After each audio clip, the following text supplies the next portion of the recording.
কোনো একজন নারী, সে হয়তো পর্দা মেনটেন করে না, একটু হিপ হপ স্টাইলে চলাফেরা করে, তো সে ভাবলো যে না, আমি তো অনেক ভুল করে ফেলছি, আমি সংশোধন হব, আমি প্র্যাকটিসিং হতে চাই। তো এখন যখন সে আপনার কাছে আসছে নাসিহাত নেওয়ার জন্য, আপনি যদি বলেন যে তোমার এইড করতে হবে, বোরকা ঝুলাইতে হবে, হাত মোজা পা মোজা, পারবে?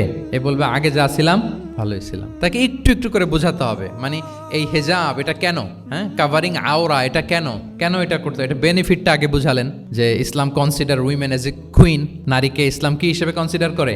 রানী হিসেবে। তো রানীর তো একটা ড্রেস কোড থাকবে, স্পেশাল পোশাক থাকবে, এগুলো বুঝাবেন। সে যাতে একটু নিজেকে গুছিয়ে চলে, শুরুর দিকে আপনি এই বার্তা দিতে পারেন যে একটু গুছিয়ে চলতে হবে। এরপর একটু শালীন পোশাকে যেন সে অভ্যস্ত হয়, এটা বললেন। সে যখন শালীন পোশাকে অভ্যস্ত, তারপরে হেজাবের ফজিলত বললেন, সে যেন হেজাব পরে। যখন সে হেজাব পরে, এরপরে তাকে নেকাবের কথা বললেন। এইভাবে আস্তে আস্তে তাকে বোঝাতে হবে। কিন্তু একবারে যদি সব চাপিয়ে দেন, বলেন তো আওয়াজ করে, সে কি ওটা রিসিভ করতে পারবে? কারণ এই যে গ্রাজুয়ালিটি আর তাদাররুজ, এই সিস্টেমটা আপনি ভায়োলেট করেন নাই। একটু একটু করে বললে এটা মানুষের ফিতরাতের সাথেও যায়, তার নেচারের সাথেও যায়। আমরা মদ হারাম হওয়ার কথা জানি। কয়টা স্টেপে হারাম হয়েছিল মদ? একবারে যদি বলা হতো বন্ধ করার সহজ হতো সাহাবাদের জন্য? হতো না। অনেকে আছে দেখবেন যে চেইন স্মোকার। তো যে চেইন স্মোকার, আপনি যদি বলেন যে এটা হারাম, আজকেই তোমার বাদ দিতে হবে, হারাম, এটা খাইতে পারবে না, পারবে? ও দুনিয়া সব বাদ দিতে পারবে, সিগারেট বাদ দিতে পারবে না।